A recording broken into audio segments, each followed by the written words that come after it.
Welcome back to The Factor Uncensored. Breaking news as we look at live images from Capitol Hill. Republicans have failed once again to elect a House Speaker again. Just mind-blowing.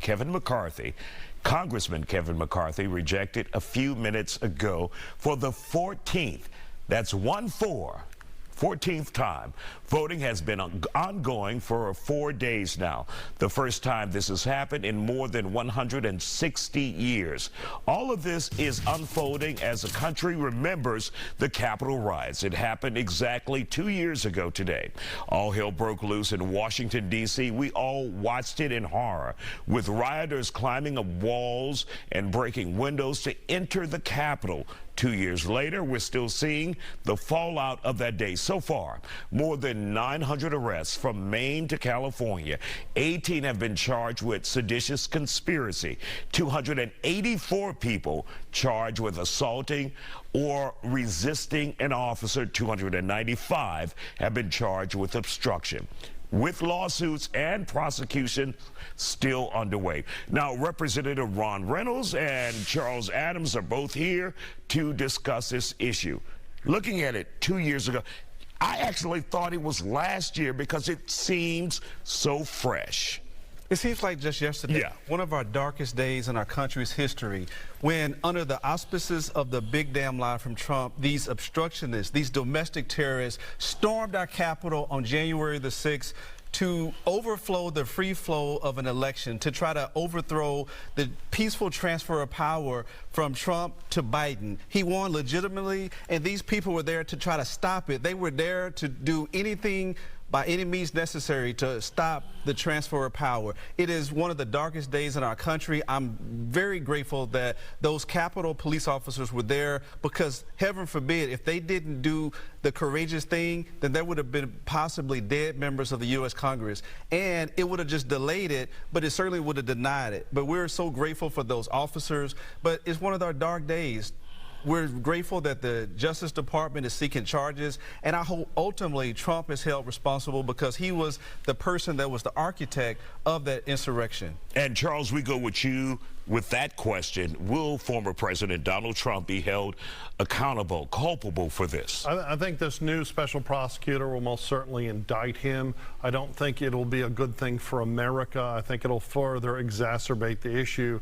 Representative Reynolds. And really quick, Charles, before you go on, why would it not be a good thing for America? Well, it's not going to be a good thing for America because, when, like you talked about, you said it still feels like it was just yesterday. Yes, because it's been the focus of the conversation by the Democratic Party, instead of getting a job done for America, right? And I'm no fan of those events. Absolutely, Trump was engaged in that grift, and he lied about losing the election, and he incited people with his rhetoric that I believe is protected by the free speech clause of the First Amendment. But it has been an avoidance tactic since he was inaugurated, and people forget all the cases of the riots and terrors that happened on the day of his inauguration. They were all dismissed. You talk about the 900 people arrested.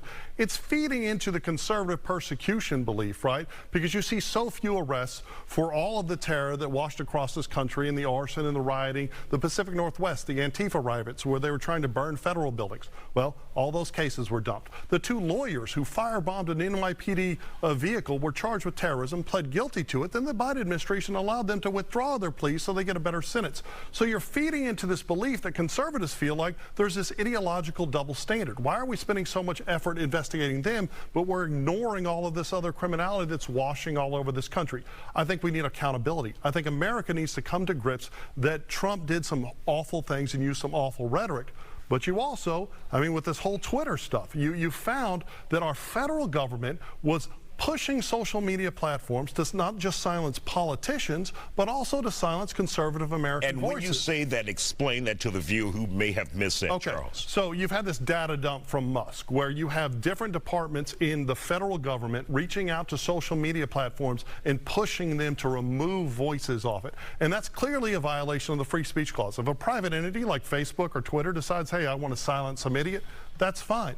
But when the federal government is pushing people to do it, that's a violation. And what we need to do is we need to return to some standard of ideological fairness, right? And what we see, the Hunter Biden laptop, horrible criminality, and it was silenced, and everyone's ignoring all the indications that Joe Biden, the president, was involved in really nefarious stuff. Well, I think Trump was a bad president, so is Biden. And the Democrats only want to talk about Trump because they're not getting anything done. We've got inflation. We've got the Fed is hoping for unemployment. It's horrible. All right, let's bring Ron Reynolds. Respond to that. Isaiah, this is ridiculous. No one is above the law, not even the former president of the United States of America. He should be held accountable Joe Biden is. Just like any other American citizen. On top of that, God forbid if it was Black Lives Matter out there on January 6th, those people would have been prosecuted, but much worse than that, Isaiah, it is almost with certainty that they would have been shot and killed by those